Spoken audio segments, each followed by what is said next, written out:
Hello, this is Ron Stallworth calling. Who am I speaking with? This is David Duke. Grand Wizard of the Ku Klux Klan. That David Duke? God. Last time I checked. What can I do you for?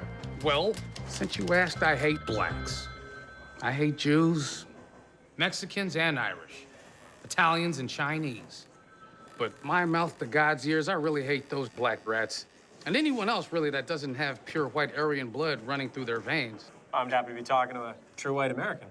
God bless white America. It is a buddy cop movie, but it also has, this poignancy, and this subtext. It's that is very serious. What was the best direction that Spike gave you to sort of nail the tone of the movie? That it's not a comedy.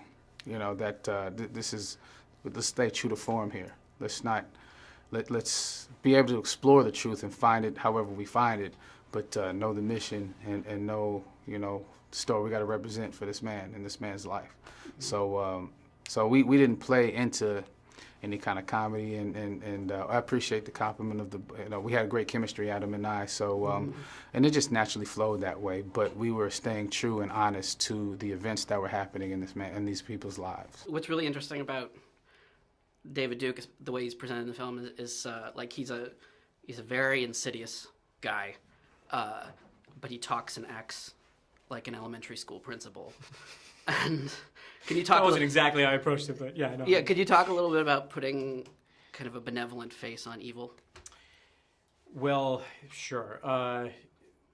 Yes, it was really dicey when I got the script, and I thought, oof, there's more ways to go wrong with this or do something that's dangerous than to go right. But then knowing it was being directed by Spike, I thought, I feel safe. And then the script was a great outline, and it was something that Spike wanted to tease out of it more, which is that the first half of the script, David's not in a lot, and it focuses on, I think, what people in the 70s thought a racist was. So, a redneck, beer belly dude. And what David kind of does to the film is kind of what he did to America, which is he always wears three-piece suits, and he's very well-spoken and well-educated. And has the Ned Flanders mustache. He's got the Ned Flanders thing going on. Yeah, he's very, a lot of the research I did, I could see how engaging it was, even with audiences that didn't like him. It wasn't a shock to me that he went into politics, after this film takes place. So, yeah,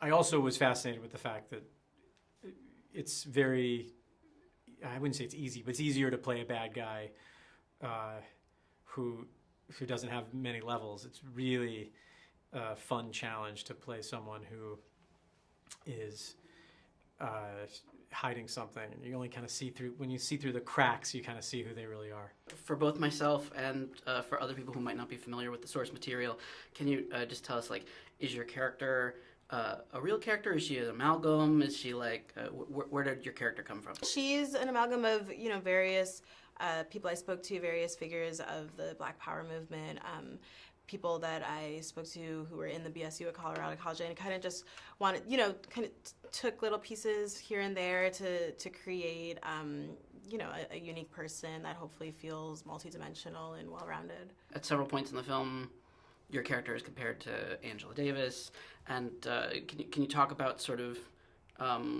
the different figures from the civil rights and sort of student counterculture movement that you studied? Well, we met Kathleen Cleaver, who was a big figure of the Black Panthers, and Spike had us all over to his house, and we were able to, ask her questions and hear about her life and the starting with SNCC to the Panthers to, she was married to Eldridge Cleaver, who was one of the founders of the Panthers. But then, also obviously Angela Davis. I read her autobiography and watched a lot of interviews with her and a lot of documentaries. But then, the lesser known figures as well. Like I said, people who were in the BSU at Colorado College during that time, various family members of mine who were involved in the movement, people whose, stories I read.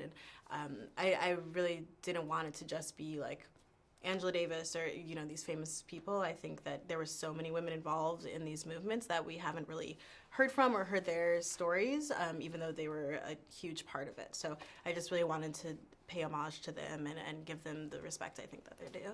And one of the most important aspects of the film is your conversations with David Duke and your conversations with the Klan and the way you present your voice on the phone. And in fact, when I was watching, I kept watching the trailer over and over again. I was obsessed with like the way you were saying white. Yeah. And I was know. like, talk about the voice. No, I mean, just he didn't put on it. I mean, these were the words of hate. You know, this was hate lexicon. So he spoke that hate language to get in. But as far as the white enunciation, I mean, that was a shout out to my mom. I've heard her say it like that before, and he said it like that in some interviews. So I just ran with it. What was the most kind of shocking or repellent thing that you learned in your research? I read his autobiography, which was just the worst experience. You feel like complicit just by, processing the words. It's called My Awakening. It's like his Mein Kampf, basically.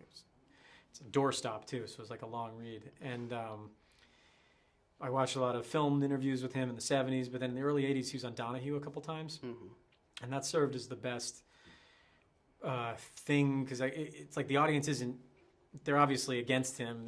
Donahue's having on the Grand Wizard of the KKK, but he's seductive in it, and I thought, ooh, that's like a really great thing to take note of. And he used the terms "Make America Great Again" and "America First" like many times in those appearances. And I, watching it from 2017, I couldn't believe it. And when I was in rehearsals with Spike, I kind of brought it up. And he said, "Oh, we got to throw more of that in the film." It's true. We're on a roll, baby. America first. America first. America first. If I would have known this was a Klan meeting, I wouldn't have taken this mother.